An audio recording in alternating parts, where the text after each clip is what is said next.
ബഹുമാനപ്പെട്ട സഹകരിയിലെ Kerala Institute of Cooperative Skills ഇന്ന് ഏർപ്പാട് ചെയ്ത വെബിനാറിൽ പ്രസംഗിക്കാൻ എന്നെ ക്ഷണിച്ചിരുന്നു. റേഞ്ചിന്റെ പ്രോബ്ലം ഉള്ളതുകൊണ്ട് എനിക്ക് അതിൽ ശരിക്കും പങ്കെടുക്കാൻ കഴിഞ്ഞിട്ടില്ല. അപ്പോൾ അതുകൊണ്ടാണ് ഇന്ന് രാത്രി തന്നെ ഈ ബാങ്കിങ് റെഗുലേഷൻ ആക്ട് ഇന്നത്തെ ടോപ്പിക്കാണ്. ഇതേക്കുറിച്ചിട്ടുണ്ടാണ് എൻ്റെ അഭിപ്രായങ്ങളെ ഞാൻ ഇപ്പോൾ സബ്മിഷൻ ചെയ്യുന്നു. ഈ ബാങ്കിങ് റെഗുലേഷൻ ആക്ട് 2020 ഓർഡിനൻസ് 3 സ്ഥാപനങ്ങളെയാണ്, 3 കോപ്പറേറ്റീവ് സ്ഥാപനങ്ങളെയാണ് ബാധിക്കുന്നത്. Urban cooperative bank, PCRDB, PACS. അപ്പോ അർബൻ ബാങ്ക്, PCRDB ഈ 2 സ്ഥാപനങ്ങളെ കുറിച്ചിട്ടുണ്ടാണ് ഏതൊരു ഡിസ്പ്യൂട്ടും ഇല്ലാത്തത് കൊണ്ട് ഞാൻ ആ 2 സ്ഥാപനത്തെ കുറിച്ചിട്ട് ഒന്നും പറയില്ല. PACS കേരളത്തിലുള്ള സർവീസ് കോപ്പറേറ്റീവ് ബാങ്ക് കുറിച്ചിട്ട് മാത്രമാണ് ഞാൻ സംസാരിക്കാൻ പോകുന്നത്. ഇന്ന് പ്രസംഗിച്ച് നമ്മുടെ ബഹുമാനപ്പെട്ട ശിവദാസൻ നായർ സർ ടാക്സ് കുറിച്ചിട്ടുണ്ടാണ് അഭിപ്രായങ്ങൾ ഞാൻ 100% ഞാൻ അക്സെപ്റ്റ് ചെയ്യുന്നു. മാറ്റ അഭിപ്രായം ഒന്നുമില്ല. അതിനുശേഷം സംസാരിച്ച ബാബു സാർ, പിന്നെ അഡ്വക്കേറ്റ് അരുൺ രാജ് സാർ, അതിനുശേഷം ജാക്കബ് ചാർട്ടേഡ് അക്കൗണ്ടന്റ് സാർ, ഇവരെല്ലാം സംസാരിച്ച വിഷയങ്ങൾ, ടാക്സ് കുറിച്ചിട്ടുള്ള വിഷയങ്ങൾ, അതിൽ ഏതോ ഒരു മാറ്റ അഭിപ്രായം എനിക്കില്ല. അപ്പോൾ ഇന്നത്തെ പ്രസന്റേഷനിൽ വന്ന് രാധാകൃഷ്ണൻ സാർ പറഞ്ഞ വിഷയങ്ങളിലാണ് എനിക്ക് മാറ്റ അഭിപ്രായം ഉണ്ട്. ആദ്യമായിട്ട് സെക്ഷൻ 3, നേരത്തെ ഉള്ള സെക്ഷൻ 3 കുറിച്ചിട്ട് വന്ന് രാധാകൃഷ്ണൻ സാർ പറഞ്ഞതാണ്. ശരിക്കും ഈ സെക്ഷൻ 3 എന്താ പറയുന്നത്? Nothing in this act shall apply to a PACS, a cooperative land mortgage bank and any other cooperative society except in the manner and to the extent specified in part 5. അപ്പൊ രാധാകൃഷ്ണൻ സാറിന്റെ view എന്താന്ന് പറഞ്ഞാൽ, ഈ except in the manner and to the extent specified in part 5 ഉണ്ടല്ലോ, ഇത് മൂന്നാമത് പറഞ്ഞ് any other cooperative സൊസൈറ്റിക്ക് മാത്രമാണ് അപ്ലിക്കബിൾ എന്ന് പറഞ്ഞത്. പക്ഷെ ശരിക്കും വന്ന് അത് എനിക്ക് മാറ്റ അഭിപ്രായമാണ്. കാരണം എന്താ പറഞ്ഞാൽ, ഈ എനി അതർ കോപ്പറേറ്റീവ് സൊസൈറ്റിക്ക് ശേഷം ഒന്ന് ശ്രദ്ധിക്കണം, എല്ലാവരും ശ്രദ്ധിക്കണം, കമ ഉണ്ട്. കമ, ആ കമ അവിടെ ഇല്ലെങ്കിൽ നമുക്ക് വന്ന് സെന്റൻസ് മുഴുതും വായിക്കാം. അപ്പൊ അവിടെ കമ വയ്ക്കാൻ കാരണം എന്താന്ന് പറഞ്ഞാൽ, ഈ സെക്ഷനിൽ വന്ന് 3 ഐറ്റംസ് ഉണ്ട്. 1 PACS, കമ 2 A cooperative land mortgage bank, പിന്നെ ആൻഡ് മൂന്നാമത് സ്ഥാപനം എനി അതർ കോപ്പറേറ്റീവ് സൊസൈറ്റി, പിന്നെ അതിനുശേഷം കമ. അപ്പൊ അവിടെ കമ വന്നത് കൊണ്ടാണ് ഇനി ഇവരെ വിഷയങ്ങൾ എല്ലാം 3 സ്ഥാപനങ്ങൾക്കും അപ്ലിക്കബിൾ ആണ്. അപ്പൊ except in the manner and to the extent specified in part 5 പറഞ്ഞാൽ പാർട്ട് 5 വന്ന് applicable to all the 3 institutions. ആ 3 മോളിൽ പറഞ്ഞ 3 ഇൻസ്റ്റിറ്റ്യൂഷൻസിനും വന്ന് അത് അപ്ലിക്കബിൾ ആണ്. പിന്നെ അടുത്തത് വന്ന് സെക്ഷൻ 269SS, പിന്നെ 269T, പിന്നെ 269ST ഇൻകം ടാക്സ് കുറിച്ചിട്ടുണ്ടാണ് രാധാകൃഷ്ണൻ സാറിന്റെ അഭിപ്രായമാണ്. അതിൽ വന്ന് 269SS ഡെപ്പോസിറ്റ് നമ്മൾ അക്സെപ്റ്റ് ചെയ്യുന്നല്ലോ, ആ പ്രൊവിഷനാണ്. 20,000 അല്ലെങ്കിൽ അതിന്റെ മുകളിലെ ഡെപ്പോസിറ്റുകൾ ക്യാഷിൽ സ്വീകരിക്കാൻ പാടില്ല. പിന്നെ 269T വന്ന് ലോണല്ല, വായ്പ ഇല്ല, നമ്മൾ വാങ്ങിച്ച ഡെപ്പോസിറ്റ് നമ്മൾ തിരിച്ചു തരുന്നല്ലോ, ഡെപ്പോസിറ്റ് റീപേയ്മെന്റ്. 20,000 അല്ലെങ്കിൽ അതിന്റെ മുകളിലെ വന്നാൽ അത് ക്യാഷിൽ ചെയ്യാൻ പാടില്ല. അപ്പോൾ 269SS-ഉം 269T-യും ഇത് രണ്ടും ഡെപ്പോസിറ്റ് കുറിച്ചിട്ടാണ് പറയുന്നത്, വായ്പ ഇവിടെ വന്നിട്ടില്ല. പിന്നെ 269ST എന്താ പറയുന്നത് അറിയോ? അതായത് ഡെപ്പോസിറ്റ് അല്ലാതെ മറ്റേ ട്രാൻസാക്ഷൻസ്. അപ്പൊ എന്താണ് വായ്പ? അപ്പൊ ഒരു സർവീസ് കോപ്പറേറ്റീവ് ബാങ്ക് 2 ലക്ഷം അല്ലെങ്കിൽ അതിന്റെ മുകളിലെ വായ്പ തന്നു കഴിഞ്ഞാൽ അത് ക്യാഷിൽ കൊടുക്കാൻ പാടില്ല. അങ്ങനെ കൊടുത്തു കഴിഞ്ഞാൽ റെസിപ്പിയന്റ്, ആരാണ് റെസിപ്പിയന്റ്, അവർക്കാണ് പ്രശ്നം. അതുപോലെ ആ പൈസ വന്ന് കസ്റ്റമർ വന്ന് തിരിച്ച് ബാങ്കിലേക്ക് തരുമ്പോ 2 ലക്ഷം അല്ലെങ്കിൽ അതിന്റെ മുകളിൽ റിസീവ് ചെയ്താൽ സർവീസ് ബാങ്കിന് പ്രശ്നമാണ്. അപ്പോൾ ഇങ്ങനത്തെ ചില ക്ലാരിഫിക്കേഷൻസ് ഞാൻ പറയാൻ ഉദ്ദേശിച്ചതാണ്. പിന്നെ എന്റെ ഒപ്പീനിയൻ, ഈ ഓർഡിനൻസ് കുറിച്ചിട്ടുണ്ടാണ് എന്റെ ഒപ്പീനിയൻ. ശരിക്കും ഈ ഓർഡിനൻസ് വന്നത് വന്ന് എന്റെ അഭിപ്രായത്തിൽ കേരളത്തിലുള്ള സർവീസ് കോപ്പറേറ്റീവ് ബാങ്കുകൾക്ക് ഫേവർ ചെയ്തിട്ടുണ്ടാണ് ഞാൻ പറയും. നിങ്ങളെല്ലാവരും ഷോക്കാവും അതെങ്ങനെയാണ് ഫേവർ ചെയ്തിട്ടുണ്ടെന്ന് പറഞ്ഞിട്ട്.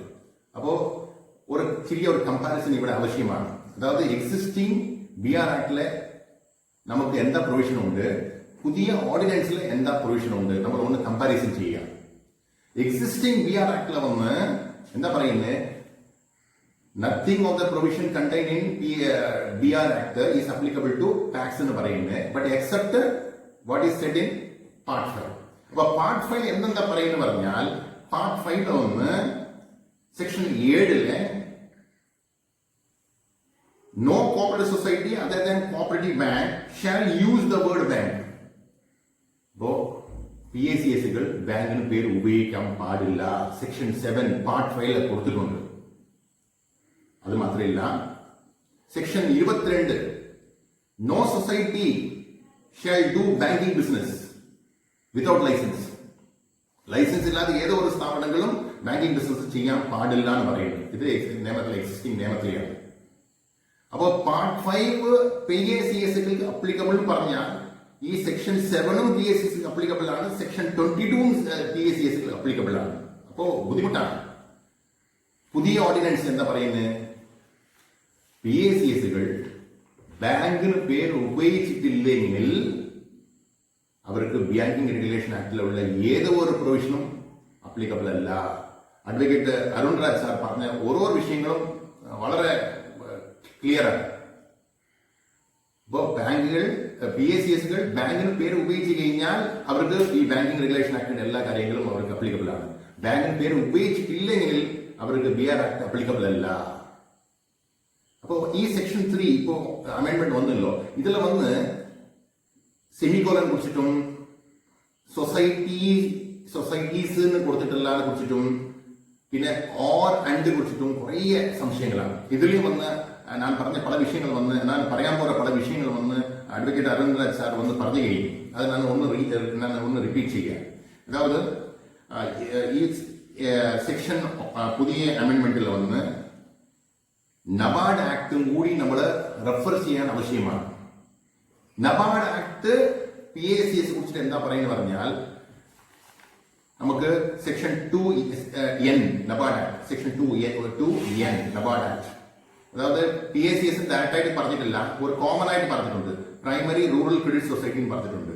പ്രൈമറി റൂറൽ ക്രെഡിറ്റ് സൊസൈറ്റി പറഞ്ഞാൽ ഏത് പേരിലെ നമ്മളുടെ സ്ഥാപനം രജിസ്റ്റർ ചെയ്താലും, ഒരു പ്രൈമറി സ്ഥാപനം രജിസ്റ്റർ ചെയ്താലും അവരുടെ ഒബ്ജക്ട് അല്ലെങ്കിൽ അവരുടെ ബിസിനസ് ഏതായിരിക്കണം, financial accommodation to its members for agriculture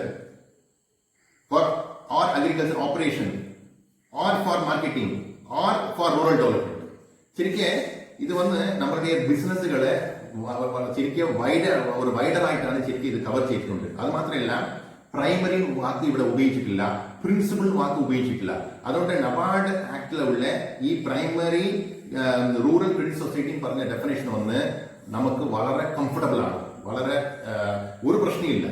ശരി, നമുക്ക് BR ആക്ടിലെ നമ്മളെ കുറിച്ചിട്ട് എന്താണ് ടാക്സ് പറഞ്ഞാൽ എന്താണ് പറയുന്നത്, BR ആക്ടിലെ വന്ന് സെക്ഷൻ 5CC4 വന്ന് PACS എന്ന് പറഞ്ഞാൽ primary object or principal business എന്താണ്, financial accommodation to members for agriculture purpose or purposes connected with agriculture activities ആണ് പറയുന്നത്. അപ്പൊ ശരിക്കും നബാർഡ് ആക്ട് നമുക്ക് റിലവൻസ് വന്നാലും നമുക്ക് ഒരു പ്രശ്നമില്ല. ക്രെഡിറ്റ് കുറിച്ചിട്ടാണ് പറയുന്നത്, അഗ്രികൾച്ചർ ക്രെഡിറ്റ് കുറിച്ചിട്ടാണ് പറയുന്നത്, മെമ്പറെ കുറിച്ചിട്ടാണ് പറയുന്നത്. അതുകൊണ്ട് ഇത് ഒരു ഇഷ്യൂ ഇല്ല. അതുകൊണ്ട് ഞാൻ ഒഴിവാക്കിയിട്ട് മറ്റൊരു വിഷയങ്ങൾ കിടക്കുന്നത്. സെക്ഷൻ 3 മാറ്റങ്ങൾ വന്നെന്ന് പറയുന്നല്ലോ, അത് എങ്ങനെയാണ് നമ്മൾ മനസ്സിലാക്കുന്നത് പറഞ്ഞാൽ, BR act is not applicable to tax with a condition. Condition പറയുന്നു. എന്താ condition? Condition is they should not use the word bank. So PACSകൾ സർവീസ് ബാങ്കുകൾ ബാങ്കിന്റെ പേര് ഉപയോഗിച്ചിട്ടില്ലെങ്കിൽ സെക്ഷൻ 3 പറഞ്ഞ BR act is not applicable നമ്മൾ അങ്ങനെ അക്സെപ്റ്റ് ചെയ്യുക. സെക്കൻഡ്, സിൻസ് ഓർ എന്ന് പറഞ്ഞ ഒരു വേർഡ് അവിടെ കൊടുത്തത് കൊണ്ട്, അതായത് PACS or PC land mortgage ബാങ്കിന് പറയുന്നത്, ഓർ അവിടെ പറയുന്നത്. അപ്പൊ ഓർ എന്ന് പറഞ്ഞത് കൊണ്ട് എ ബി അതിന് ശേഷം ലാസ്റ്റ് പാരഗ്രാഫിലെ ഇഫ് സച്ച് സൊസൈറ്റി സിംഗുലറിൽ കൊടുത്തിട്ടുണ്ട്. അപ്പൊ സിംഗുലറിൽ കൊടുത്തത് കൊണ്ട് അത് തെറ്റല്ല. സിംഗുലറിൽ കൊടുത്തത് കൊണ്ട് അത് വന്ന് താഴെയുള്ള സെക്കൻഡ് ലാൻഡ് മോർഗേജ് ബാങ്ക്സ് മാത്രമാണ് അത് അപ്ലിക്കബിൾ നമ്മൾ വിചാരിച്ചാൽ അത് തെറ്റാണ്. അവിടെ സൊസൈറ്റീസിന് പ്ലൂറൽ കൊടുക്കാൻ ആവശ്യമില്ല. കാരണം ഓറിന് അവിടെ വന്നതുകൊണ്ടാണ്. ആർക്ക് പകരം എ എൻ ഡി ആൻഡ് വന്നിരുന്നാൽ നമ്മൾ സൊസൈറ്റീസിന് അവിടെ പറയാം. ബട്ട് ഓർ വന്നത് കൊണ്ട് അവിടെ സൊസൈറ്റി മാത്രം പറഞ്ഞാൽ മതി. അതുകൊണ്ട് ഈ സൊസൈറ്റി പറഞ്ഞത് വന്ന് PCRDBക്ക് മാത്രമാണ് നമ്മൾ വിചാരിച്ചത് തെറ്റാണ്. അടുത്തത് സെമിക്കോളനെ കുറിച്ചുകൊണ്ടാണ് ഒരു വിഷയം. ആദ്യം എന്തുകൊണ്ടാണ് നമ്മൾ സെമിക്കോളൻ ഉപയോഗിക്കുന്നത് നമ്മൾ ആദ്യം മനസ്സിലാക്കണം. സെമിക്കോളൻ വന്ന് നമ്മൾ ഉപയോഗിക്കാൻ കാരണം the most common use of semicolon is to join two independent clause. രണ്ട് ക്ലോസ് വന്ന് ജോയിൻ ചെയ്യാൻ ഉപയോഗിക്കുന്ന ഒരു ഇൻഡിക്കേറ്റർ ആണ് സെമിക്കോളൻ. സെമിക്കോളൻ പറഞ്ഞാൽ ഫുൾ സ്റ്റോപ്പ് അല്ല. സെമിക്കോളൻ നമ്മൾ ഫുൾ സ്റ്റോപ്പ് ആയിട്ട് എടുത്തു കഴിഞ്ഞാൽ അപ്പോ BR ആക്ട് വന്ന് PACSകൾക്ക് ബാധകമല്ല, അങ്ങനെ നമ്മൾ തീരുമാനിക്കുക.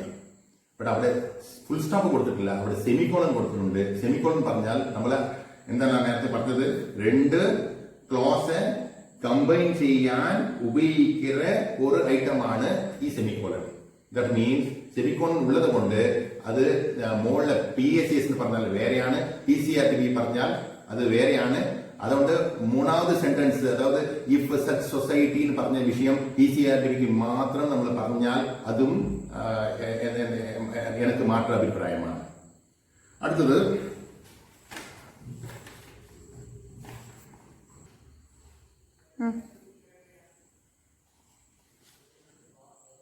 ഓപ്ഷൻ ഉണ്ട്. ഈ ഓർഡിനൻസ് വന്നത് കൊണ്ട് നമുക്ക് എന്താ ചെയ്യാൻ പറ്റും? Section 4 of the BR act എന്താ പറയുന്നത്, നമുക്ക് ഈ നിയമത്തെ കുറച്ചുകൂടി പോസ്റ്റ്പോൺ ചെയ്യാം. ഈ സെക്ഷൻ കുറച്ചുകൂടി പോസ്റ്റ്പോൺ ചെയ്യാം. എങ്ങനെ പറഞ്ഞാൽ 60 ദിവസം മുതൽ ഒരു വർഷം വരെ മാക്സിമം ഈ പ്രൊവിഷൻ വന്ന് നമ്മൾ പോസ്റ്റ്പോൺ ചെയ്യുക. RBI അപ്രോച്ച് ചെയ്തിട്ട് RBI വന്ന് സെൻട്രൽ ഗവൺമെന്റ് എടുത്ത് പറഞ്ഞ് ഒഫീഷ്യൽ ഗസറ്റിൽ വന്ന് 60 ദിവസമോ അല്ലെങ്കിൽ 6 മാസമോ സമയം ഒന്ന് ചോദിച്ചു കഴിഞ്ഞാൽ നമുക്ക് വന്ന് ഒരു ഓപ്ഷൻ നമുക്ക് കിട്ടും. സോ സമയത്തെ നീട്ടിക്കാം സെക്ഷൻ 4 പ്രകാരം. രണ്ടാമത് വന്ന് സെക്ഷൻ 53 എന്താ പറയുന്നത്, നമ്മളുടെ സ്ഥാപനത്തെ എക്സംപ്ഷൻ ചെയ്യാൻ സെൻട്രൽ ഗവൺമെന്റ് അധികാരമുണ്ട്. ഒഫീഷ്യൽ ഗസറ്റിൽ ചേർത്തിട്ട് RBI ആണ് റെക്കമെൻഡ് ചെയ്യണം. അപ്പോ ഇത് 100% സാധ്യത ഇല്ല. കേരളത്തിലുള്ള PACSകൾക്ക് മാത്രം ഒരു സ്പെഷ്യൽ എക്സംഷൻ നമ്മൾ സ്വപ്നത്തിന് നമ്മൾ വിചാരിക്കേണ്ട. അപ്പൊ അതുകൊണ്ട് 53 വന്ന് നമുക്ക് എന്താ പറയുക പ്രൊവിഷൻ ഇരുന്നാലും അത് നമുക്ക്. അടുത്തതൊന്ന് ജേക്കബ് സാർ പറഞ്ഞ ഒരു വിഷയമാണ്. ജേക്കബ് സാർ പറഞ്ഞ ടാക്സ് കുറിച്ചിട്ടുണ്ടാണ് BR ആക്ടിന്റെ ഏതൊരു പ്രൊവിഷനുക്കും മാത്രം അഭിപ്രായം എനിക്കില്ല. ഇൻകം ടാക്സ് TDS കുറിച്ചിട്ട് ഒരു വിഷയം പറഞ്ഞു. അതായത് PACSകൾ ഒന്ന് മെമ്പർമാർക്ക് ഇൻട്രസ്റ്റ് കൊടുത്തു കഴിഞ്ഞാൽ TDS ഒന്ന് പിടിക്കണം പറഞ്ഞിട്ട് ശരിക്കും വന്ന് സെക്ഷൻ 194A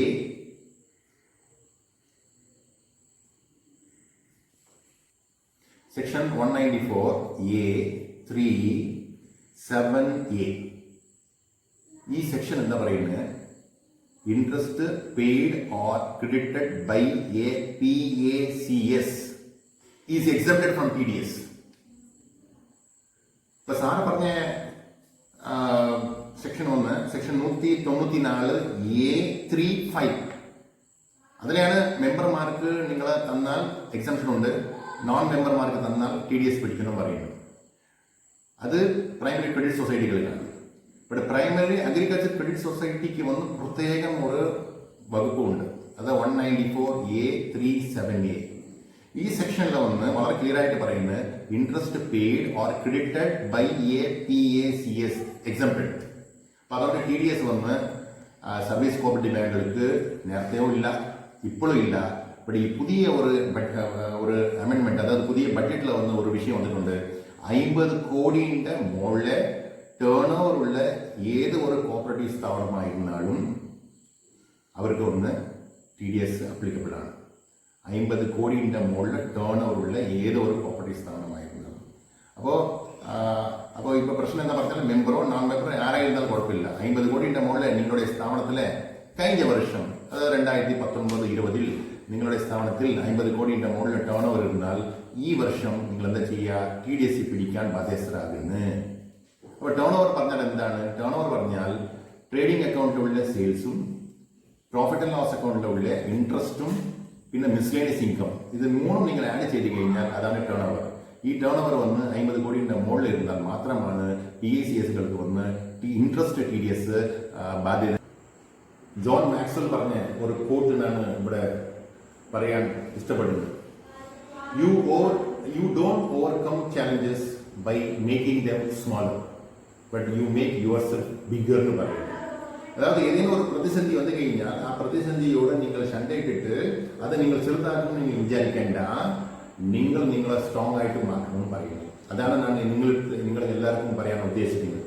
ഇപ്പോൾ ഉള്ള ഈ സെക്ഷൻ 3യെ കുറിച്ചിട്ട് നമ്മൾ ഒന്ന് കൂടുതൽ ചർച്ച ചെയ്തിട്ട് ബാങ്ക് വന്ന് നമുക്ക് ഉപയോഗിക്കാൻ പറ്റും അങ്ങനത്തെ വിഷയങ്ങളെ നിങ്ങൾ വന്ന് സ്ട്രെസ് ചെയ്തിട്ട് നിങ്ങൾ വന്ന് അതുകൊണ്ടാണ് കുറേ ചിലവുകളെയും സമയങ്ങളെയും നിങ്ങൾ ചിലവ് ചെയ്തതിന് പകരം നിങ്ങളുടെ സ്ഥാപനത്തെ നിങ്ങൾ സ്ട്രോങ് ആക്കാനുള്ള ഏർപ്പാടുകൾ ചെയ്യണം. നാളെ നമ്മളുടെ ബാങ്കിൽ പറഞ്ഞ ഐഡന്റിറ്റി നമ്മൾ ഒഴിവാക്കി പോയാലും നമുക്ക് കസ്റ്റമറെ റീറ്റെയിൻ ചെയ്യാൻ നമുക്ക് കഴിയണം. അതുകൊണ്ടാണ് കാര്യങ്ങൾ എന്തെന്താ ചെയ്യാൻ പറ്റും അതുകുറിച്ച് നിങ്ങൾ ആലോചിക്കണം. ഇന്ന ഒരു സർവീസ് കോപ്പറേറ്റീവ് ബാങ്കിന്റെ സെക്രട്ടറി ഞാൻ സംസാരിക്കുമ്പോൾ നാളെ വന്ന് ഫ്യൂച്ചറിൽ എങ്ങനെയാണ് നമ്മളുടെ ബാങ്കിന്റെ പേര് ഉണ്ടാകണം അങ്ങനെ എന്തോ ഒരു അഭിപ്രായം പറഞ്ഞിട്ടാണ്. അതായത് ABC സർവീസ് കോപ്പറേറ്റീവ് ബാങ്കിനും ഉള്ള ഒരു സൊസൈറ്റി നാളെ വന്ന് സൊസൈറ്റി ആയിട്ട് മാറിയാൽ ഇപ്പോൾ ABC സർവീസ് കോപ്പറേറ്റീവ് സൊസൈറ്റിയാണ് നമുക്ക് ബോർഡിൽ ഇടാൻ പറ്റും. അപ്പോൾ അങ്ങനെ ഇടുമ്പോൾ അത് നമുക്ക് വന്ന് ബ്രാൻഡിങ് പ്രോബ്ലമാണ്. അപ്പോൾ നമ്മൾ എന്ത് ചെയ്യാം? ABC സർവീസ് കോപ്പറേറ്റീവ് സൊസൈറ്റി എന്ന് വന്ന് നമ്മുടെ ചെറുതായിട്ട് ബോർഡിൽ കാണിച്ചിട്ട് അതിൻ്റെ താഴെ വലുതായിട്ട് വിത്തിൻ ബ്രാക്കറ്റിൽ വന്ന് ഫോർമലി ABC സർവീസ് കോപ്പറേറ്റീവ് ബാങ്കിന് വലുതായിട്ട് നമ്മൾ കാണിച്ചു കഴിഞ്ഞാൽ അത് വലിയ ഒരു എന്താ പറയുക ബ്രാൻഡിങ്ങിൻ്റെ ഒരു ഇഷ്യൂ വന്ന് അവിടെ തന്നെ ഒഴിവാക്കുന്നു ഞാൻ വിചാരിക്കും. എൻ്റെ 21 വർഷത്തിൻ്റെ കേരളത്തിൻ്റെ ഒരു അനുഭവത്തിൽ ഞാൻ പറയുന്നത്, കേരളത്തിലുള്ള സർവീസ് കോപ്പറേറ്റീവ് ബാങ്കുകൾ ഏത് പ്രതിസന്ധി വന്നാലും അവർ വന്ന് ഡൗൺ ആകാതെ ശരിക്കും നേരത്തെ ഇരുന്നതാകാട്ടിലും വലുതായിട്ടാണ് മാറിക്കൊണ്ടുവരുന്നത്. അത് വൈദ്യനാഥൻ കമ്മിറ്റിക്ക് ശേഷവും അല്ലെങ്കിൽ ഇൻകം ടാക്സിന്റെ പ്രശ്നത്തിന് ശേഷവും പിന്നെ പ്രകാശ് ബക്ഷീന്റെ റെക്കമെൻഡേഷന് ശേഷവും ഇങ്ങനെ പല ഘട്ടത്തിൽ വന്ന് സർവീസ് കോപ്പറേറ്റീവ് ബാങ്കുകൾ തകർന്ന് താഴെ വീഴും വിചാരിക്കുമ്പോൾ ശരിക്കും സർവീസ് കോപ്പറേറ്റീവ് ബാങ്കുകൾ ഇപ്പൊ നോട്ട് വിരോധന സമയത്തിൽ സർവീസ് കോപ്പറേറ്റീവ് ബാങ്കുകൾ താഴെ വീഴും വിചാരിക്കുമ്പോൾ ശരിക്കും വന്ന് അതെക്കാട്ടിലും വളരെ സ്ട്രോങ് ആയിട്ടാണ് ഇപ്പോൾ മുകളിൽ വന്നുകൊണ്ടിരിക്കുന്നത്. അപ്പൊ അതുപോലെയാണ് ഈ ബാങ്കിങ് റെഗുലേഷൻ ഓർഡിനൻസും വന്നിട്ടുണ്ട്. ഇതും സർവീസ് ബാങ്കുകൾക്ക് വന്ന് ഒരു വലിയൊരു വിഷയമില്ല. ഈ പ്രശ്നവും ഈ ബാങ്കിങ്ങിന്റെ പ്രശ്നവും നിങ്ങൾ ശരിയാക്കി നിങ്ങൾക്ക് വന്ന് വലുതായിട്ട് നിങ്ങൾ മാറുന്ന എന്താ ഒരു അഭിപ്രായമാണ്. അങ്ങനെ മാറട്ടെ, സ്ട്രോങ് ആയിട്ടുള്ള ഒരു സർവീസ് ബാങ്കായിട്ട് മാറട്ടെ എന്ന് ആശംസിച്ചുകൊണ്ട് എന്റെ പ്രസംഗത്തിൽ നിർത്തുന്നു. നന്ദി.